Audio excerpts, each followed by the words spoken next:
Sandalwood Krishna Ajay Rao ಅವರು ಈಗ ರಾಧೆಯ ಆಗಿದ್ದಾರೆ. ಏನದು ರಾಧೆಯ ಅನ್ನುವಂಥದ್ದು ಡೀಟೇಲ್ಸ್ ಇರಬಹುದು, ಸಂಪೂರ್ಣವಾಗಿ ಅವ್ರನ್ನೇ ಮಾತಾಡಿಸ್ತಾ ಹೋಗೋಣ. ಅಂದರೆ ಅಜಯ್ ರಾವ್ ಅವರು ಪ್ರತಿ ಸಿನಿಮಾದಲ್ಲೂ ನೀವು ನೋಡಬಹುದು ಅವರ ಡೆಡಿಕೇಶನ್ ಇರಬಹುದು, ಎಕ್ಸ್ಟ್ರೀಮ್ ಲೆವೆಲ್ ಇರುತ್ತೆ, ಅದನ್ನು ನಾವು ಹೇಳೋವಂಥದ್ದೇ ಬೇಡ. ಆದ್ರೂ ಒಬ್ಬ ಆ್ಯಕ್ಟರ್ ಆಗಿ ಇವತ್ತು ನಿಮ್ಮ ಕಾಲು ಇಂಜುರಿ ಆಗಿದ್ರು ಇವತ್ತು ಕೂತ್ಕೊಂಡು ಮಾತಾಡ್ತಾ ಇದ್ದೀರಾ. ನಿಮ್ಮ ಟೈಮ್, ನಿಮ್ಮ ಪೇಷನ್ಸ್ಗೆ ಒಂದು hats off sir. Thank you, very sweet of you, thank you so much. ಇನ್ನು ಸರ್, ರಾಧೆಯ ಒಂದಾದ್ಮೇಲೆ ಒಂದು ಸಿನಿಮಾದಲ್ಲಿ ನೀವು ಬ್ಯುಸಿ ಆಗ್ತಾ ಇದ್ದೀರಾ, ಯಾವತ್ತೂ ಗ್ಯಾಪ್ ಕೊಡಲಿಲ್ಲ. ಸೋಲಿರಬಹುದು, ಗೆಲುವಿರಬಹುದು, ಎಲ್ಲವನ್ನೂ ನೀವು ಸ್ವೀಕರಿಸ್ತಾ ಇದ್ದೀರಾ. ಯುದ್ಧಗಾಂಡ ಇರಬಹುದು, ಜನರು ಮೆಚ್ಚಿದ್ರು, ಸಕ್ಸಸ್ ಕೂಡ ಆಯಿತು. ಪ್ರೊಡ್ಯೂಸರ್ ಆಗಿ ಅಲ್ಲೊಂದು ಪಾಠ ಇರಬಹುದು, ಎಲ್ಲವನ್ನೂ ನೀವು ಕಲ್ತ್ರಿ. ಈಗ ನೆಕ್ಸ್ಟ್ ರಾಧೆಯಾಗ ಸ್ಟೆಪ್ ಇಟ್ಟಿರೋವಂಥದ್ದು ಹೇಗೆ ಅನ್ನಿಸ್ತಾ ಇದೆ? First of all thanks. ಅಂದರೆ ದೇವ್ರ ಕೃಪೆ ಗೊತ್ತಿಲ್ಲ, ಕಂಟಿನ್ಯೂಸ್ ಆಗಿ ಕೆಲಸಗಳು ಸಿಗ್ತಾ ಇರ್ತಕ್ಕಂಥದ್ದು, ಮಾಡ್ತಾ ಇದ್ದೀವಿ ಇಷ್ಟು ವರ್ಷಗಳಿಂದ. ಮೊದಲನೇದಾಗಿ ಥ್ಯಾಂಕ್ಸ್ ಎಲ್ರಿಗೂ, ಯುದ್ಧಕಾಂಡಾಗ ಒಂದು ಸಕ್ಸಸ್ ಕೊಟ್ಟಿದ್ದಕ್ಕೆ. ಇದು ರಾಧೆಯನು ಜೊತೆಗೆ ಮಾಡಿರ್ತಕ್ಕಂಥ ಸಿನಿಮಾ. ಬಹಳ ವಿಭಿನ್ನವಾದಂಥ ಕ್ಯಾರೆಕ್ಟರ್, ಈ ಥರದ್ದು ಒಂದು ಪರ್ಫಾರ್ಮೆನ್ಸ್, ಈ ಥರದ್ದು ಕ್ಯಾರೆಕ್ಟರ್, ಈ ಥರದ ಸ್ಕ್ರಿಪ್ಟ್ ನನ್ನ ಇಡೀ ಸಿನಿ ಜರ್ನಿನಲ್ಲಿ ನಾನು ಮಾಡಿರಲಿಲ್ಲ. This is for the first of it's kind. ಭಾಳ ಖುಷಿ ಕೊಟ್ಟಿದೆ, ಭಾಳ ಸ್ಯಾಟಿಸ್ಫ್ಯಾಕ್ಷನ್ ಕೊಟ್ಟಿದೆ ನನಗೆ. ಆ್ಯಸ್ ಎನ್ ಆ್ಯಕ್ಟರ್ ಪರ್ಫಾರ್ಮ್ ಮಾಡೋದಕ್ಕೆ ಒಂದು ವೇದಿಕೆ, ಒಂದು ಹಸಿವು, ಒಂದು ತುಡಿತನದ್ದು ಇತ್ತು. ಅಂದರೆ ಈ ಥರದ್ದು ಎಸ್ಪೆಷಲಿ ಸೈಕೋಪಾತ್ ಥರದ್ದೊಂದು ಕ್ಯಾರೆಕ್ಟರ್, ವೆರಿ ಕನ್ಫ್ಯೂಸಿಂಗ್ ಕ್ಯಾರೆಕ್ಟರ್ ಮಾಡಬೇಕು. ಯಾವತ್ತೂ ಅಜಯನ ಈ ಥರ ನೋಡಿರಬಾರ್ದು, ಆ ಥರದ್ದು ಏನೋ ಒಂದು ಮಾಡಬೇಕು ಅನ್ನೋದು, ಆ ಹಂಗರ್ ಏನಿತ್ತಲ್ಲ ಅದು ರಾಧೆಯ ಮೂಲಕ ಈಡೇರಿದೆ. Very happy. ಇದನ್ನು ಒಂದು ಒಳ್ಳೆ ಸಕ್ಸಸ್ ಕಾಣುತ್ತೆ, ಜನ ಇದನ್ನು ಇಷ್ಟಪಡ್ತಾರೆ ಅಂತ ನಾನು ಬಲವಾಗಿ ನಂಬಿದ್ದೀನಿ. ಸರಿ, ಈಗ ಸೈಕೋಪಾತ್ ಅಂದರೆ ಸೈಕೋಪಾತ್ ಅಂದರೆ ನಿಮ್ಮ ಪ್ರಕಾರ ಏನು, ಯಾವ ವಿಚಾರದಲ್ಲಿ ಸೈಕೋಪಾತ್ ಇರ್ತಾರೆ? ಯಾಕಂದರೆ ಇವಾಗ ಸದ್ಯಕ್ಕೆ ಸಾಮಾಜಿಕ ಜಾಲತಾಣ ಇರ್ಬೋದು, ಅಲ್ಲೊಂದು ರೀತಿಯಾಗಿ ನಾವು ನೋಡ್ಬೋದು ಜನನ, ಜೊತೆಗೆ ಸಮಾಜದಲ್ಲಿ ಒಂದೊಂದು ಮನಸ್ಥಿತಿಯಲ್ಲಿರೋರನ್ನ ನಾವು ನೋಡಿರ್ತೀವಿ. ಯಾವುದೋ ಒಂದು ವಿಚಾರಕ್ಕೆ, ಸಣ್ಣ ಪುಟ್ಟ ವಿಚಾರಕ್ಕೆ ಒಂದು ಮರ್ಡರ್ ಆಗೋವಂಥದ್ದು, ಅವ್ರನ್ನು ಕೆಲವು ಬಾರಿ ಸೈಕೋಪಾತ್ ಅನ್ನೋಂಥ ರೀತಿಯಲ್ಲಿ ಕರಿತೀವಿ. ಸೊ ಎಕ್ಸ್ಟ್ರೀಮ್ ಲೆವೆಲ್ಗೆ ಹೋದರೆ ಸೈಕೋಪಾತ್ ಆಗ್ತಾರೆ ಹೇಗೆ?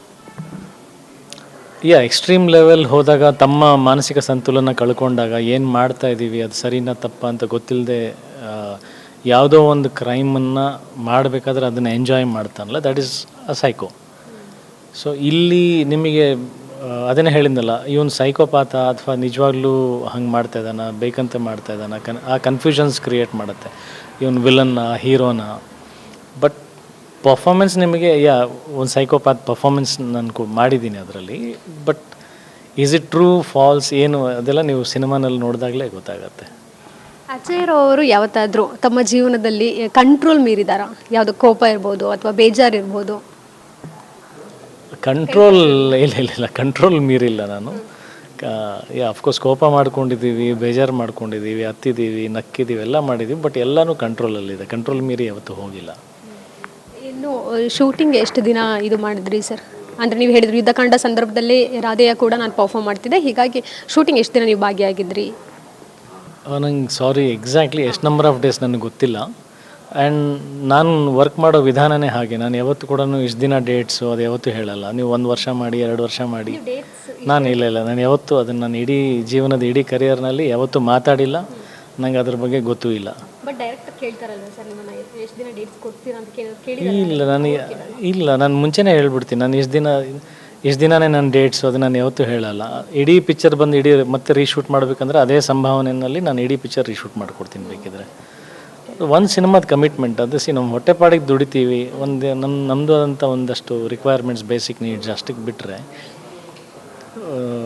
ಡೇಟ್ಸ್ ಇವತ್ತಿನ ದಿನಕ್ಕೆ ಎಷ್ಟು ಅಂತ ನಾನು ಯಾವತ್ತೂ ಲೆಕ್ಕ ಹಾಕಿ ಕೆಲಸ ಮಾಡಿದ್ದಲ್ಲ. ನಾನು ಅದು ನನ್ನ ಸಿನಿಮಾ ಅಂತ ತೊಗೊಂಡ್ಬಿಟ್ಟಿರ್ತೀನಲ್ಲ. ಅದು ಈಗ ನಾನೇ ಪ್ರೊಡ್ಯೂಸ್ ಮಾಡ್ತಾಯಿದ್ದೀನಿ ಅಂತ ಇಟ್ಕೊಳ್ಳಿ, ಒಂದಿನ ಸರಿ ಹೋಗಿಲ್ಲ ಅಂದರೆ ಇನ್ನೊಂದು ದಿನ ನಾನು ಮಾಡಬೇಕಾದ್ರೆ ಅಲ್ಲೊಂದು ಪ್ರೊಡ್ಯೂಸರ್ ಶ್ರಮ ಇರುತ್ತಲ್ಲ, ಮತ್ತು ನಾವೆಲ್ಲ ಅದಕ್ಕೆ ಬಂಡವಾಳ ಹಾಕಲೇಬೇಕಾಗತ್ತೆ. ಅಲ್ಲಿ ಒಬ್ಬ ಆರ್ಟಿಸ್ಟ್ ಆಗಿ ಕೂಡ ಇಲ್ಲ, ನನಗೂ ಒಂದು ದಿನದಷ್ಟು ಬೇಕು ಅಂದರೆ ಕಷ್ಟ ಆಗಿಬಿಡುತ್ತೆ.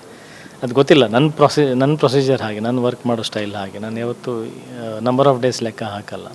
ಈಗ ಸರ್, ಬೇರೆ ಇಂಡಸ್ಟ್ರಿನಲ್ಲಿ ಇರಬಹುದು, ಟಾಲಿವುಡ್, ಬಾಲಿವುಡಲ್ಲಿ 8 hours ವರ್ಕಿಂಗ್ ಅನ್ನುವಂಥದ್ದು ಆರ್ಟಿಸ್ಟಿಗೆ ಬೇಕು ಅಂತ ಡಿಮ್ಯಾಂಡ್ ಮಾಡ್ತಿದ್ದಾರೆ. ಬಟ್ ಹಗಲು ಇರುಳು ಅನ್ನುವಂಥದ್ದು ಕಲಾವಿದರಿಗೆ ಯಾವಾಗಲೂ ಇರುತ್ತೆ. ಅವ್ರಿಗೆ ಇಷ್ಟು ದಿನ ಅದು ಟೈಮ್ ಲಿಮಿಟ್ ಅನ್ನುವಂಥದ್ದು ಖಂಡಿತವಾಗ್ಲೂ ನಿಮಗಿಲ್ಲ. ಯಾವುದಾದ್ರೂ ನಿಮಗೆ ಅನಿಸುತ್ತಾ ಈ ರೀತಿ 8 hours ಅನ್ನುವಂಥದ್ದು ಬರಬೇಕು ಕಲಾವಿದರಿಗೆ? ಅಲ್ಲ, ಅವ್ರವ್ರದ್ದು ಕೆಪಾಸಿಟಿ, ನಾನು ತಪ್ಪಂತೂ ಹೇಳಲ್ಲ. ಕೆಲವೊಬ್ಬರಿಗೆ ಅಷ್ಟೇ ಕೆಲಸ ಮಾಡಬೇಕು ಅನ್ನೋದಿರುತ್ತೆ. ಇಷ್ಟ್ರ ಮೇಲೆ ಅವರಿಗೆ ಸುಸ್ತಾದಾಗ ಆ ಪರ್ಫಾರ್ಮೆನ್ಸ್ ಕೊಡೋಕ್ಕಾಗಲ್ಲ ಅನ್ನೋದು ಕೆಲವೊಬ್ರಿಗೆ ಇರುತ್ತೆ. ಎಲ್ರದ್ದು ಅವ್ರದ್ದಾದಂಥ ಇಂಡಿವಿಜುವಲ್ ಸ್ಟ್ರೆಂತ್ ಇರುತ್ತೆ. ಇವಾಗ ನಾನು ಒಂದು 20 kg ಎತ್ತಬಲ್ಲೆ ಅಂತಂದರೆ ನೀವು ಕೂಡ ಅಷ್ಟೇ ಎತ್ತಬೇಕು ಅನ್ನೋದು ರೂಲ್ಸ್ ಏನಿಲ್ವಲ್ಲ. ಇನ್ನು ಕೆಲವರು 100 kg ಎತ್ಬೋದು, ನನ್ನ ಕೈಯಲ್ಲಿ ಅದು ಆಗಲ್ಲ. ಸೊ ಇಂಡಿವಿಜುವಲ್ ಕೆಪಾಸಿಟಿ ಅದು. ಬಟ್ ನಾನು ಇಲ್ಲಿವರೆಗೂ ನನ್ನ ವರ್ಕ್ ಕರಿಯರ್ನಲ್ಲಿ ನಾನು ಇಲ್ಲಿಗೆ ಸುಸ್ತಾಗಿದೆ, ಇವತ್ತು ಪ್ಯಾಕಪ್ ಮಾಡಿ ನಾನು ಹೊರಡಬೇಕು, ಇಷ್ಟೇ ಅವರ್ಸ್ ಕೆಲಸ ಮಾಡೋಕ್ಕಾಗೋದು, ಅಥವಾ ನಾಳೆ ದಿನ ನಾನು ಶೂಟಿಂಗ್ ಬರೋಕ್ಕಾಗಲ್ಲ, ನನಗೆ ಆ ಕೆಲಸ ಬಂದಿದೆ, ನಾನು ಇದುವರೆಗೂ ಯಾವತ್ತೂ ಹೇಳಿಲ್ಲ ಅದನ್ನು. ಸೋ ಫಾರ್ ಗಾಡ್ಸ್ ಗ್ರೇಸ್ ಅಷ್ಟು ಸ್ಟ್ರೆಂತ್ ನನ್ನ ಇಂಡಿವಿಜುವಲ್ ಕೆಪಾಸಿಟಿನಲ್ಲಿದೆ. ಸರ್, ಇನ್ನೊಂದು ವಿಚಾರ ಏನಂದರೆ ಫ್ಯಾನ್ಸ್ ಈಗಲೂ ಅಬ್ಸರ್ವ್ ಮಾಡೋದು. ಇವಾಗ ಒಬ್ಬ ಸ್ಟಾರ್ ಅಂತ ಹೇಳಿದರೆ ಅವರಲ್ಲಿ ಅಡಿಯಿಂದ ಮುಡಿವರೆಗೂ ಎಲ್ಲವನ್ನು ಅಬ್ಸರ್ವ್ ಮಾಡ್ತಾರೆ. ಪ್ರತಿ ಸಿನಿಮಾಗೆ ಏನೇನು ಚೇಂಜಸ್ ಆಗುತ್ತೆ, ಹೇರ್ ಸ್ಟೈಲ್ ಇರ್ಬೋದು ಅಥವಾ ಬಾಡಿ ವೈಸ್ ವೆಯ್ಟ್ ಗೇನ್ ಆದ್ರೆ ಲಾಸ್ ಆದ್ರೆ ಎಲ್ಲವನ್ನು ನೋಡ್ತಾರೆ. ನಿಮ್ಮ ವಿಚಾರದಲ್ಲಿ ಆ ಲುಕ್ ಇರಬಹುದು, ಎಕ್ಸ್ಕ್ಯೂಸ್ ಮೀಂದ ಏನು ಕಾಪಾಡ್ಕೊಂಬಂದಿದ್ದೀರಾ, ಮೇಂಟೈನ್ ಮಾಡಿದ್ದೀರಾ, ಆ ಬಾಡಿ ಬ್ಯಾಲೆನ್ಸ್ ಇರಬಹುದು, ಎಲ್ಲವನ್ನು ಅದೇ ರೀತಿಯಲ್ಲಿ ಅಷ್ಟೇ ಲೈಕ್ ಫ್ಲೆಕ್ಸಿಬಲ್ ಆಗಿ ನೀವು ಕಾಣುವಂಥದ್ದು. ಏನು ಟಿಪ್ಸ್ ಕೊಡ್ತೀರಾ ನಿಮ್ಮ ಫ್ಯಾನ್ಸ್ಗೆ ಅಂತ ಅಷ್ಟು ಹೆಂಗೆ ಕಾಣಿಸೋದಕ್ಕೆ? ನೀವು ಆವಾಗಲೇ ಕೇಳಿದ್ರಲ್ಲ ಕಂಟ್ರೋಲ್ ಮೀರಿಲ್ವಾ ಅಂತ. ನಾನು ಇದು ಕಂಟ್ರೋಲಲ್ಲಿ ಇರೋದಕ್ಕೇ ನಾನು ಯಾವಾಗ SSLC 1997 96-97 ನಾನು SSLC ಅವತ್ತು ನಾನು ಏನು ತಿಂತಾಯಿದ್ದೆ, ಎಷ್ಟು ತಿಂತಾಯಿದ್ದೆ, ಇವತ್ತು ಅದೇ ಆಹಾರ ಅಷ್ಟೇ ಕ್ವಾಂಟಿಟಿ ತಿನ್ನೋದು ನಾನು. ಅದನ್ನು ಮೀರಿ ನಂಗೆ ಜಾಸ್ತಿ ತಿನ್ನಬೇಕು ಅಂತ ಯಾವತ್ತೂ ಬಯಕೆ ಬಂದಿಲ್ಲ. ನಾನು ತುಂಬ ಫೂಡಿ ಅಲ್ಲ, ಅಂದರೆ ಬಾಯಿ ಚಪಲದಿಂದ ಏನೋ ಅದು ತಿನ್ನಬೇಕು ಇದು ತಿನ್ನಬೇಕು ಯಾವತ್ತೂ ಅನಿಸಲ್ಲ. ನಾನು ಇನ್ಫ್ಯಾಕ್ಟ್ ಇವತ್ತಿಗೂ ಹೋಟೆಲ್ನಲ್ಲಿ ಹೋದರೆ ಮೆನು ನೋಡೋಕ್ಕೆ ಬರಲ್ಲ ನನಗೆ. ಯಾರಾದರೂ ಆರ್ಡ್ರ್ ಮಾಡೋದು ಕೊಟ್ಟರೆ I am A failure in that. ನಾನು ಏನಿಲ್ಲ, ಇವತ್ತಿಗೂ ಏನಾದರೂ ಆರ್ಡ್ರ್ ಮಾಡಿದರೆ ರೈಸ್, ದಾಲು, ಮೊಸರನ್ನ, ಸಿಂಪಲ್ ಫುಡ್ ಇದನ್ನೇ ಮೀಲ್ಸ್ ಇಷ್ಟೇ ತಿನ್ನೋದು ನಾನು, ಅದು ಇತಿಮಿತಿನಲ್ಲೇ. ಆ್ಯಂಡ್ ಅವತ್ತಿಂದನೂ ಮಾರ್ಷಲ್ ಆರ್ಟ್ಸ್ ಪ್ರಾಕ್ಟೀಸ್ ಮಾಡ್ತಾಯಿದ್ವಿ, ವರ್ಕೌಟ್ ಮಾಡ್ತಾಯಿದ್ವಿ. ಆ ರೂಟೀನ್ ಡಿಸಿಪ್ಲಿನ್ ಏನಿದೆ ಅದು ಕ್ಯಾರಿ ಆಗಿದೆ. May be for that controlled routine ಹಾಗಿದೆ, ಅಷ್ಟು ಬಿಟ್ಟರೆ ಅದಕ್ಕೆ ಅಂತಲೇ ಎಕ್ಸ್ಟ್ರಾ ಎಫರ್ಟ್ ಹಾಕಿ ಏನು ಮಾಡಿದ್ದಿಲ್ಲ. ಅಕಸ್ಮಾತ್ ಸಿನಿಮಾ ಕತೆ ಏನಾದರೂ ನಿಮಗೆ ಮಸ್ಕ್ಯುಲರ್ ಬಾಡಿ ಏನಾದರೂ ಬೇಕು ಅಂತ ಏನಾದರೂ ಡಿಮ್ಯಾಂಡ್ ಮಾಡಿದ್ರೆ ಖಂಡಿತವಾಗ್ಲೂ ಅವಾಗ ವೆಯ್ಟ್ ಗೇನ್ ಮಾಡ್ತೀರಾ ಹೇಗೆ? ಕ್ಯಾರೆಕ್ಟರ್ ಕೇಳಿದಾಗ ಖಂಡಿತ ಮಾಡಬೇಕಾಗತ್ತೆ. ಆ್ಯಂಡ್ ಇನ್ಫ್ಯಾಕ್ಟ್ ರಾಧೆಯಾದಲ್ಲೂ ನಾನು ಮಸ್ಕ್ಯುಲರಾಗೆ ಕಾಣಿಸಿದ್ದೀನಿ. ನಾನು ಈಗಲೂ ಇದು ಸ್ವಲ್ಪ ಮಸ್ಕ್ಯುಲರ್ ಆಗಿದ್ದೀನಿ. ಈ ಥರ ಲೂಸ್ ಬಟ್ಟೆ ಹಾಕಿದಾಗ ಯಾರಿಗೂ ಗೊತ್ತಾಗಲ್ಲ ಅಷ್ಟೇ. ಬಟ್ ಡೇ ಒನ್ನಿಂದ ಇಲ್ಲಿವರೆಗೂ ಐ ಹ್ಯಾವ್ ಬೀನ್ ಫಿಟ್. ಅಂದರೆ ಬಾಡಿ ಬಿಲ್ಡರ್ ಥರ ಬಾಡಿ ಇಲ್ಲ ನನಗೆ, ವೀಕ್ ಬಾಡಿನೂ ಇಲ್ಲ, ಕಾಣಿಸ್ತಾ ಇಲ್ವಾ? ಬಟ್ ಯಾವಾಗ ಹೇಗೆ ಟೀನೇಜಲ್ಲಿ ಹೇಗೆ ಕಾಣಿಸ್ತಾ ಇದ್ರಿ, ಈಗಲೂ ಅದೇ ಟೀನೇಜೇ ಇರೋದು ನನಗೆ. ಈಗ just 18, last January 24th 18 years ಆಗಿದೆ ನನಗೆ. ತುಂಬ ಚೆನ್ನಾಗಿ ಸುಳ್ಳು ಹೇಳ್ತೀರಾ ಸರ್. ನಿಮ್ಮ ಮಗಳನ್ನ ಕೇಳಬೇಕು ಏಜ್ ಎಷ್ಟು ಅಪ್ಪಗೆ ಅಂತ.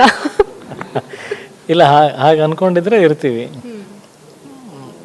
ವಯಸ್ಸಾಗಿದೆ, ತುಂಬ ಸ್ಟ್ರೆಸ್ ತೊಗೊಳಲ್ಲ, ಯೋಚನೆ ಮಾಡಲ್ಲ, ಜಾಸ್ತಿ ತಲೆ ಕೆಡಿಸ್ಕೊಂಡು ಸ್ಟ್ರೆಸ್ ತೊಗೊಂಡು ಅದನ್ನೇ ಕೊರಗ್ತಾ ಕೊಡೋದು ಯಾವತ್ತೂ ಮಾಡಿಲ್ಲ, ಮಾಡೋದು ಇಲ್ಲ. ಬಟ್ ಸಿನಿಮಾದಲ್ಲಿ ತುಂಬ ಯೋಚನೆ ಮಾಡಿ ಮರ್ಡರ್ ಎಲ್ಲ ಮಾಡಿದ್ದೀರಂತೆ. ಇಲ್ಲ, ಅಲ್ಲೂ ಕೂಡ ಯೋಚನೆ ಮಾಡಿ ಏನು ಮಾಡಿಲ್ಲ, ಮಾಡ್ಬೇಕನ್ಸಿದ್ರೆ ಕಚಕ್ ಮಾಡಿಬಿಡೋದು ಅಷ್ಟೇ. ಅದೇನು ಸರ್ 30 ಮರ್ಡರ್ ಅಂತ? ಹಾಂ, 30 ಮರ್ಡರ್ ಮಾಡಿದ್ದೀರಾ ಅನ್ನುವಂಥದ್ದು? ಹಾಂ ಹೌದು, ಕ್ಯಾರೆಕ್ಟ್ರಲ್ಲಿ 30 ಮರ್ಡರ್. ಸೊ ಡಿಫ್ರೆಂಟಾಗಿ ಮಾಡಿದ್ದೀರಾ ಅಥವಾ ಎಲ್ಲ ಹೆಣ್ಮಕ್ಳನ್ನೇ ಮರ್ಡರ್ ಮಾಡಿರೋದಾ? ಹೆಣ್ಮಕ್ಳು ಮರ್ಡರ್ ಅಂತ ಅಲ್ಲ, ಅದು for a reason, for a cause. ನಿಮಗೆ ಸಿನಿಮಾ ನೋಡಿದಾಗ ಗೊತ್ತಾಗುತ್ತೆ ಅದಕ್ಕೊಂದು ಜಸ್ಟಿಫಿಕೇಷನ್ ಇದೆ ಅನ್ನೋದು. ಅಂದರೆ ಇಡೀ ಸಿನಿಮಾನೇ ಆ ಮರ್ಡರ್ಸ್ ಬಗ್ಗೆ ಇರೋವಂಥ ಜಸ್ಟಿಫಿಕೇಷನೇ ಕಥೆ. ಆ್ಯಂಡ್ ಆ ಜಸ್ಟಿಫಿಕೇಷನಲ್ಲಿ ಇವಂದು ತ್ಯಾಗ ಏನಿದೆ ಅನ್ನೋದೇ ಒಂದು ಮೋಸ್ಟ್ ಎಮೋಷ್ನಲ್ ಪಾಯಿಂಟ್. ಇಷ್ಟೊಂದು ಘಟನೆಗಳು ಪ್ರತಿ ದಿನನಿತ್ಯ, ಈಗ ನೀವು ಮಾತಾಡ್ತಾ ಒಂದು ಘಟನೆ ನಡೀತಾ ಇರುತ್ತೆ, ಎಲ್ಲೊಂದು ಕಡೆ ಒಂದು ಕ್ರೈಮ್ ನಡೀತಾ ಇರುತ್ತೆ. ಸೊಸೈಟಿ ಹಂಗಿದೆ ಅಲ್ವಾ? ಸೊ ಯಾವುದೇ ಒಂದು ಘಟನೆ ನಾವು ಹೇಳೋದಕ್ಕೆ ತಪ್ಪಾಗುತ್ತೆ, ಪ್ರತಿಯೊಂದು ಅನ್ಯಾಯಕ್ಕೂ ಹೋಲುತ್ತೆ ಅದು. ಈಗ ಸರ್, ಯುದ್ಧಕಾಂಡ ಸಿನಿಮಾದಲ್ಲಿ ನೀವು ಹೆಣ್ಮಕ್ಳು ಪರ ನಿಂತ್ಕೊಂಡು ಏನೇನು ಅತ್ಯಾಚಾರ ಇರ್ಬೋದು ಅಥವಾ ಶೋಷಣೆ ಇರ್ಬೋದು ಏನು ಆಗಬಾರ್ದು ಅನ್ನೋವಂಥದ್ದನ್ನು ನೀವು ತಲುಪಿಸಿದ್ರಿ ಸಿನಿಮಾ ಮೂಲಕ. ಅದಕ್ಕೆ ಇನ್ಸ್ಪೈರ್ ಆದರೂ ಎಷ್ಟೋ ಜನ, ನಾವು ಕೂಡ ಇದೇ ರೀತಿ ಲಾಯರ್ ಆಗಬೇಕು ಅನ್ನೋವಂಥದ್ದನ್ನು ಎಷ್ಟೋ ಜನ ಅಲ್ಲೂ ಕೂಡ ಪ್ರಾಮಿಸಿಂಗ್ ಆಗಿ ಅವರು ಕೂಡ ಸಿನಿಮಾ ನೋಡಿದ್ಮೇಲೆ ನಾವು ಹೀಗಾಗಬೇಕು, ಇದೊಂದು ಕ್ಯಾರೆಕ್ಟರು ನಮಗೆ ಇನ್ಸ್ಪೈರ್ ಆಗಿದೆ ಲೈಫಲ್ಲಿ ಅನ್ನೋವಂಥದ್ದು ಆಡಿಯನ್ಸ್ ಹೇಳಿದ್ದು ನಾವು ಕೇಳಿದ್ದೀವಿ. ಬಟ್ ಈ ಸಿನಿಮಾದಲ್ಲಿ ಒಂದು ಮರ್ಡರ್ ಇನ್ಸ್ಪೈರ್ ಆಗುತ್ತೆ, ಬಟ್ ಯಾರು ಮರ್ಡರ್ ಮಾಡೋವಂಥ ಇನ್ಸ್ಪಿರೇಷನ್ ಏನು ಸಿಗಲ್ಲ definitely. That is cinematic fantasy ಅಷ್ಟೇ. ಅದು ಸಿನಿಮಾ ನೋಡಬೇಕು. ಎಷ್ಟೋ ಸಲ ಮರ್ಡರ್ ಮಾಡಬೇಕಂದ್ರೆ ಸಿನಿಮಾ ಇನ್ಸ್ಪೈರ್ ಆಗುತ್ತೆ. ಹೆಂಗೆ ಅಂದರೆ ಕೆಲವ್ರು ಮಾತ್ರ ಸೈಕೋಪಾತ್ ಅಂತ ಹೇಳಿದ್ರಲ್ಲ, ಹೆಂಗೆ ಮಾಡಿದ್ರೆ ಹೆಂಗೆ ದೃಶ್ಯಂ ಸಿನಿಮಾ ಇರಬಹುದು, ಆ ಸಿನಿಮಾದಲ್ಲಿ ಆ ಮರ್ಡರ್ದು ಸೀನ್ ಎಲ್ಲ ರಿಯಲ್ ಲೈಫಲ್ಲಿ ಅದನ್ನೇ ಅವರು ಅಪ್ಲೈ ಮಾಡಿದರು. ಅಲ್ಲ, ಅಲ್ಲಿ ಒಂದು ತಂದೆಯ ಒಂದು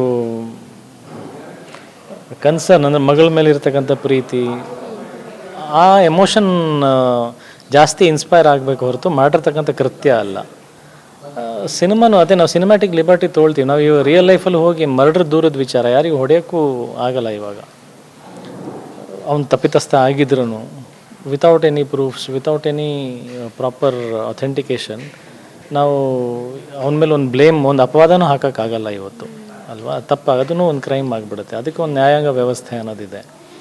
ಇದು ಸಿನಿಮ್ಯಾಟಿಕ್ ಲಿಬರ್ಟಿ. ಒಂದು ನಾವು ಆ್ಯಸ್ ಎ ಹೀರೋ ಕೆಲವೊಂದು ಆಡಿಯನ್ಸಿಗೆ ಏನು ಫ್ರಸ್ಟ್ರೇಷನ್ ಇರುತ್ತಲ್ಲ, ಅದು ಒಬ್ಬ ಹೀರೋ ಅದನ್ನು ತೆರೆ ಮೇಲೆ ಈಡೇರಿಸ್ತಾನೆ. ಅಷ್ಟು ಬಿಟ್ಟರೆ ಅದನ್ನು ಯಾವತ್ತೂ ರಿಯಲ್ ಲೈಫಾಗಿ ಇನ್ಸ್ಪಿರೇಷನ್ ಆಗಲ್ಲ, ಆಗಲೂಬಾರ್ದು. ಅದು ಸಮಾಜದಲ್ಲಿ ನಡೀತಿರುವಂಥ ಒಂದು ಕ್ರೈಮ್ನ ಅಳಿಸ್ಬೋದು ಅಂದರೆ ನಿಮ್ಗೆ ಆ ಪವರ್ ಇದ್ದರೆ ಯಾವುದನ್ನು ಅಳಿಸ್ತೀರಾ ಸರ್? ಅದು ತುಂಬ ಕಷ್ಟ. ಅದು ಏನು ಪವರ್ ಬಂದರೂ ಪಾಲಿಟಿಷಿಯನ್ಸ್ ಮಾಡುವಂಥ ಕರಪ್ಷನ್ಸ್, ಪಾಲಿಟಿಷಿಯನ್ಸ್ ಮಾಡುವಂಥ ಹಗರಣಗಳು, ಅವರಿಗಿರ್ತಕ್ಕಂಥ ದುಡ್ಡಿನ ಬಗ್ಗೆ ಆಸೆ, ಅದನ್ನು ಪವರ್ ಸಿಕ್ಕರೆ ಡೆಫಿನೆಟ್ಲಿ ಅದನ್ನು ಅಳಿಸ್ಬೇಕಷ್ಟೆ. ದುರಾಸೆ, ತಿನ್ನಲಿ ಪಾಪ, ಅವ್ರಿಗೆ ಹಸು ಇರುತ್ತೆ ತಿನ್ನಲಿ, ಬಟ್ ಎಷ್ಟಂತ ತಿಂತೀರ, ತಿಂದು ತೇಗಿದ ಮೇಲೂ ತಿಂತಾ ಇರ್ತಾರಲ್ಲ, ಅದು ಬೇಜಾರಾಗುತ್ತೆ ಅಷ್ಟೇ. ಸರ್, ಇನ್ನು ಕಾಲದ 7 ವರ್ಷದ ಹಿಂದೆ ನೀವು ಇಂಜುರಿ ಮಾಡ್ಕೊಂಡಿದ್ದು ಇವತ್ತಿಗೂ ಅದು ಹೊಡ್ತಾ ಕೊಡ್ತಾ ಇದೆ. ಸೊ ಆರ್ಟಿಸ್ಟ್ ಲೈಫ್ ಅನ್ನುವಂಥದ್ದು ಅಷ್ಟು ಸುಲಭ ಅಲ್ಲ. ಯಾಕಂದರೆ ಬಣ್ಣ ಹಚ್ಚಿ ಸ್ಕ್ರೀನ್ ಮೇಲೆ ಹೀರೋಯಿಸಮ್ ಅನ್ನುವಂಥದ್ದು ತೋರಿಸ್ತಾರೆ, ಬಟ್ ಅದಕ್ಕೆ ಎಷ್ಟೋ ಪರಿಶ್ರಮ ನೀವು ಪಡಬೇಕಾಗುತ್ತೆ. ಇವತ್ತಿಗೂ ಆ ನೋವು ಇರೋವಂಥದ್ದು ಹೇಗೆ ನೆಕ್ಸ್ಟ್ ಪ್ರಾಜೆಕ್ಟಿಗೆ ಏನಾದರೂ ಅದು ಹೊಡ್ತಾ ಕೊಡುತ್ತಾ ಹೇಗೆ? ಇಲ್ಲ, ಈಗ ಸರ್ಜರಿ ಆಗಿದೆ. ಐ ಥಿಂಕ್ ಇವಾಗ ಅನದರ್ ಫ್ಯೂ ಡೇಸ್ ಮುಂಚೆಗಿಂತನೂ ತುಂಬ ಸ್ಟ್ರಾಂಗ್ ಆಗುತ್ತೆ. ಆ್ಯಕ್ಷನ್ ಸೀನ್ಸ್ ಎಲ್ಲ ಮಾಡ್ಬೋದು, ಆರಾಮಾಗಿ ಮಾಡ್ಬೋದು, ಏನು ತೊಂದರೆ ಇಲ್ಲ. ಅಲ್ಲ, ಡೂಪ್ ಬಳಸ್ತೀವೋ ಬಿಡ್ತೀವಿ, ಬಟ್ ಅಂದರೆ ಕೆಲವು ಇವೆಲ್ಲ ಆಗೋದು ಆಕ್ಸಿಡೆಂಟ್. ಯಾರು ಕೂಡ ಮಾಡಬೇಕಂತ ಮಾಡಿರಲ್ಲ, ಅಥವಾ ನಾವು ಜಾಗ್ರತೆನೇ ವಹಿಸಿಲ್ಲ ಅನ್ನೋದು ಸುಳ್ಳದು.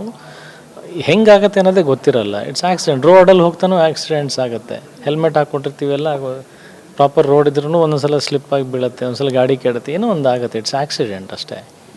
ಆಮೇಲೆ ನಂದೇ ದೊಡ್ಡ ವಿಚಾರ ಅಲ್ಲ ಇದು.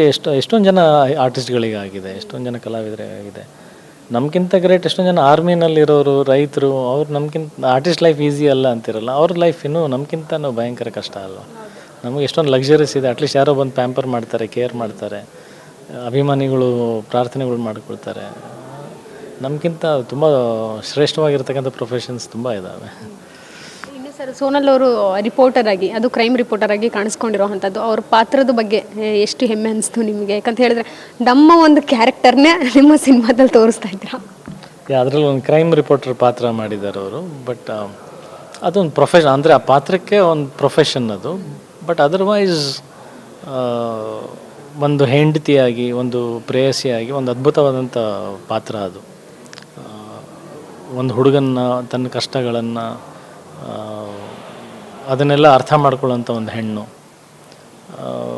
ಭಾಳ ಇಷ್ಟ ಆಗುತ್ತೆ ಆ ಪಾತ್ರನೂ ಜನಕ್ಕೆ ಸಿನಿಮಾ ನೋಡಬೇಕಾದ್ರೆ. ಅವರು ತುಂಬ ಜೀವ ಕೊಟ್ಟಿದ್ದಾರೆ ಆ ಪಾತ್ರಕ್ಕೆ. ತುಂಬ ಪ್ರೊಫೆಷ್ನಲಾಗಿ ಆ್ಯಕ್ಟ್ ಮಾಡಿದ್ದಾರೆ. ವಂಡರ್ಫುಲ್ ಆ್ಯಕ್ಟರ್ ಕೂಡ ಸೋನಾಲ್ ಅವರು. ಇನ್ನು ಸರ್, ಈ ವಿಚಾರ ಹೊರತುಪಡಿಸಿ ಇತ್ತೀಚೆಗೆ ಆದಂತಹ ಒಂದಷ್ಟು ಬೆಳವಣಿಗೆ, ಕಬ್ಬು ಬೆಳೆಗಾರರು ಪ್ರತಿಭಟನೆಯನ್ನು ಮಾಡ್ತಿದ್ದಾರೆ. ರೇಟ್ ಜಾಸ್ತಿ ಮಾಡಬೇಕು, ಒಂದು ಟನ್ನಿಗೆ ಇಷ್ಟು ಅನ್ನುವಂಥದ್ದು ಇರಬೇಕು, ಆದರೆ ಸರ್ಕಾರದಿಂದ ಆಗ್ತಿಲ್ಲ. ಯಾರು ನಮ್ಮ ಕನ್ನಡ ಸ್ಟಾರ್ಸ್ ಇದ್ರ ಪರವಾಗಿ ಧ್ವನಿ ಎತ್ತುತ್ತಿಲ್ಲ, ಬೆಂಬಲವನ್ನು ಕೊಡ್ತಿಲ್ಲ ಅನ್ನೋಂಥ ಒಂದು ಬೇಸರ ಹೊರಗೆ ಹಾಕ್ತಿರೋವಂಥದ್ದು. ಸಿನಿಮಾ ಆ್ಯಕ್ಟರ್ಸ್ ಧ್ವನಿ ಎತ್ತಿ ಬೆಂಬಲ ಕೊಟ್ಟರೆ ಹೆಂಗೆ ಸರಿ ಹೋಗುತ್ತೆ ಅದು? ಅವರು ಆ ಕಡೆಯಿಂದ ಅಟ್ಲೀಸ್ಟ್ ಅಲ್ಲ, ನನ್ನ ಸುಮ್ಮನೆ ಜನರಲ್ ಪ್ರಶ್ನೆ. ಅಂದರೆ ಸವಾಲು ಹಾಕ್ತಾ ಇಲ್ಲ ನಿಮಗೆ, ನಾನು ತಿಳ್ಕೊಳಕ್ಕೆ ಕೇಳ್ತಾ ಇರೋದು ಹೆಂಗೆ ಪ್ರಯೋಜನ ಆಗುತ್ತೆ ಅಂತ. ಅಂದರೆ ಈ ಹಿಂದೆ ಏನಾದರೂ ರಾಜ್ಕುಮಾರ್ ಅವರು ಇರ್ಬೋದು, ಯಾವುದೇ ಒಂದು ಪಾದಯಾತ್ರೆ ಇರ್ಬೋದು, ಅಥವಾ ಏನಾದರೂ ಒಂದು ಸಮಸ್ಯೆ ಅನ್ನುವಂಥದ್ದು ರೈತರಿಗೆ ಬಂದಾಗ ಮುಂದೆ ಬರ್ತಿದ್ರು, ಮುಂದೆ ವಹಿಸ್ಕೋತಿದ್ರು, ಉಪಸ್ಥಿತಿಯಲ್ಲಿ ಇರ್ತಿದ್ರು. ಬಟ್ ಈಗ ಯಾಕೆ ಬರ್ತಿಲ್ಲ ಅನ್ನುವಂಥದ್ದು ಅವರ ಪ್ರಶ್ನೆ, ನಂದಲ್ಲ. ರಾಜ್ಕುಮಾರ್ ಇಲ್ಲಮ್ಮ ಇವತ್ತು. ಡಾಕ್ಟರ್ ರಾಜ್ಕುಮಾರ್ ಅವ್ರ ಮಾತಿಗಿರೋಷ್ಟು ತೂಕ ನಮ್ಮಲ್ಲಿ ಯಾರೂ ಇಲ್ಲ ಇವತ್ತು. ಅಲ್ಲ, ಸಿನಿಮಾದವ್ರು ಯಾವತ್ತೂ ನಿಂತಿಲ್ಲ ಅನ್ನೋದು ಸುಳ್ಳು. ಎಲ್ಲದಕ್ಕೂ ನಾವು ನಿಲ್ತೀವಿ. ನಾವು ಪ್ರಶ್ನೆ ಹಾಕ್ಕೊಳ್ತೀವಿ. ಎಲ್ಲದಕ್ಕೂ ನಿಂತಿದ್ದೀವಿ. ಇಂಥದಕ್ಕೆ ನಿಂತಿಲ್ಲ ಅನ್ನೋದಲ್ಲ, ನಮಗೆ ನಾವು ಪ್ರಶ್ನೆ ಹಾಕೊಳ್ಳೋದು ಅಷ್ಟೇ. ನಿಂತ್ಕೊಂಡಾಗ ಅದಕ್ಕೆ ಸಾರ್ಥಕತೆ ಬರಬೇಕಲ್ಲ. ಅದನ್ನು ಹೇಳುವಂಥ ಸಾಮರ್ಥ್ಯ ನಮ್ಮಲ್ಲೂ ಇರಬೇಕು. ಸಾಕಷ್ಟು ಅದರಲ್ಲೂ ಸಾಕಷ್ಟು ಗೊಂದಲಗಳಿದ್ದಾವೆ. ಅದನ್ನು ನಾವು ಹಿಂಗೆ ಕೂತ್ಕೊಂಡು ಹೇಳೋಕ್ಕಾಗಲ್ಲ. ಇವಾಗ ನನಗೆ ಸಂಪೂರ್ಣ ವಿಚಾರ ಗೊತ್ತಿಲ್ಲ ಅದ್ರ ಬಗ್ಗೆನೇ. ಇದ್ರ ಬಗ್ಗೆ ನ್ಯೂಸ್ ಗೊತ್ತಿಲ್ಲ ಅನ್ನೋದು ಅಲ್ಲ, ನನಗೆ ಸಂಪೂರ್ಣ ವಿಚಾರ ಇದ್ರ ಬಗ್ಗೆ ಗೊತ್ತಿಲ್ಲ. ನನಗೆ ಸಿನಿಮಾದವ್ರಿಗೆ ಅಪ್ರೋಚ್ ಮಾಡಿದ್ರು ಅನ್ನೋದು ನಂಗೆ ಫ್ರ್ಯಾಂಕ್ಲಿ ಗೊತ್ತಿಲ್ಲ ನನಗೆ ಇದ್ರ ಬಗ್ಗೆ. ಬಟ್ ನಮಗೆ ಹಾಗೇನಾದರೂ ಆ ಥರದ್ದೊಂದು ಕರೆ ಬಂದು ಕೂಗು ಬಂದು ನಾವು ನಿಲ್ಲಲೇಬೇಕು ಕನ್ನಡದ ಪರವಾಗಿ, ನಮ್ಮ ರೈತರ ಪರವಾಗಿ, ನಮ್ಮ ದೇಶದ ಪರವಾಗಿ ಅಂದರೆ ಯಾವಾಗಲೂ ಸಿನಿಮಾದವ್ರು ಖಂಡಿತ ತುದಿಗಾಲಲ್ಲಿ ನಿಂತಿರ್ತೀವಿ ನಾವು ಸಪೋರ್ಟ್ ಮಾಡೋದಕ್ಕೆ. But we can support, but ನಮ್ಮಿಂದ ಬದಲಾವಣೆ ಆಗುತ್ತೆ ಅನ್ನೋದು ಎಷ್ಟು ಮಟ್ಟಿಗೆ ನಿಜ ಅದು ಗೊತ್ತಿಲ್ಲ ನನಗೆ. ಸರ್, ಕೊನೆಯದಾಗಿ ನಿಮ್ಮ ಸಿನಿಮಾ ಇನ್ನೇನು ನವೆಂಬರ್ 21ನೇ ತಾರೀಕು ರಿಲೀಸ್ ಆಗ್ತಾ ಇದೆ. ಯಾವತ್ತಿಗೂ ನಿಮ್ಮ ಅಭಿಮಾನಿಗಳು ನಿಮ್ಮ ಕೈ ಬಿಟ್ಟಿಲ್ಲ. ಎಕ್ಸ್ಕ್ಯೂಸ್ ಮಿ ಸಿನಿಮಾದಿಂದ ಹಿಡಿದು ಇವತ್ತಿನವರೆಗೂ ಕೈ ಹಿಡಿದು ಜೊತೆಗೆ ಬಂದಿದ್ದಾರೆ. ಇವತ್ತಿನ ಸಿನಿಮಾ ಇನ್ನೇನು ರಿಲೀಸ್ ಆಗ್ತಿರೋ ಹಂತದಲ್ಲಿ ಏನು ಹೇಳ್ತೀರಾ ನಿಮ್ಮ ಅಭಿಮಾನಿಗಳಿಗೆ? ರಾಧೆ ಒಂದು ಒಳ್ಳೆಯ ಸಿನಿಮಾ, ನಮ್ಮದು ಒಂದು ಒಳ್ಳೆ ಪ್ರಯತ್ನ ಆಗಿದೆ. ಯುದ್ಧಕಾಂಡ ಸಿನಿಮಾ ಗೆಲ್ಲಿಸಿದ್ದೀರಾ. ಅಲ್ಲೂ ಕೂಡ ನಾನು ಎಲ್ಲೂ ತೀರಾ ಕಾಡಿ ಬೇಡಿ ಕೇಳ್ಕೊಂಡಿಲ್ಲ ಜನಕ್ಕೆ ಸಿನಿಮಾ ಬಂದು ನೋಡಿ ಅಂತ. ಬಟ್ ಒಳ್ಳೆ ಸಿನಿಮಾ ಇದೆ ಅಂತಂದಾಗ ಅವ್ರಿಗೆ ಸೆನ್ಸ್ ಆಗುತ್ತೆ, ಬಂದು ನೋಡಿದ್ದಾರೆ, ಗೆಲ್ಲಿಸಿದ್ದಾರೆ. ರಾಧೆ ಸಿನಿಮಾನೂ ನಮ್ಮ ಪ್ರಯತ್ನ ಹಾಗೆ ಇದೆ. ಇದು ಒಳ್ಳೆ ಸಿನಿಮಾ ಅಂತ ಹೇಳುವಂಥ ಪ್ರಯತ್ನ ನಾವು ಹೆಂಗೆ ಟೀಸರ್ ಮುಖಾಂತರ, ಟ್ರೈಲರ್ ಮುಖಾಂತರ ಹೇಳ್ತಾ ಇದ್ದೀವಿ. ನಮ್ಮ ಮಾತಿನ ಮೇಲೆ ನಂಬಿಕೆ ಬಂದು, ಅದ್ರ ಮೇಲೆ ನಂಬಿಕೆ, ಟೀಸರ್ ಟ್ರೈಲರ್ ಮೇಲೆ ನಂಬಿಕೆ ಬಂದು ನೋಡಬೇಕಂತ ಅವರಿಗೆ ಖಂಡಿತ ಅನಿಸುತ್ತೆ ಅನ್ನೋದು ನಮ್ಮ ಭಾವನೆ. ಅದೆಲ್ಲ ಸತ್ಯ ಆದಲ್ಲಿ 21ನೇ ತಾರೀಕು ಜನ ಬಂದು ಸಿನಿಮಾ ನೋಡಿದಲ್ಲಿ ನಮ್ಗೆ ಖುಷಿ ಆಗುತ್ತೆ. ಥಿಯೇಟರ್ ವಿಸಿಟ್ ಮಾಡ್ತೀರಾ ಸರ್? ಹಾಂ, ಡೆಫಿನೆಟ್ಲಿ ಮಾಡ್ತೀವಿ. ಥಿಯೇಟರ್ ವಿಸಿಟ್ ಡೆಫಿನೆಟ್ಲಿ ಮಾಡ್ತೀವಿ. Thank you Ajay sir. So ಇದಿಷ್ಟು ನಟ ಅಜಯ್ ರಾವ್ ಅವರ ಮಾತಾಗಿತ್ತು. ಕ್ಯಾಮ್ರಾ ಪರ್ಸನ್ ರೂಪೇಶ್ ಜೊತೆಗೆ Keerthi Patil, guarantee news, Bengaluru. Guarantee news, ಸುದ್ದಿ ಖಚಿತ, ನ್ಯಾಯ ನಿಶ್ಚಿತ.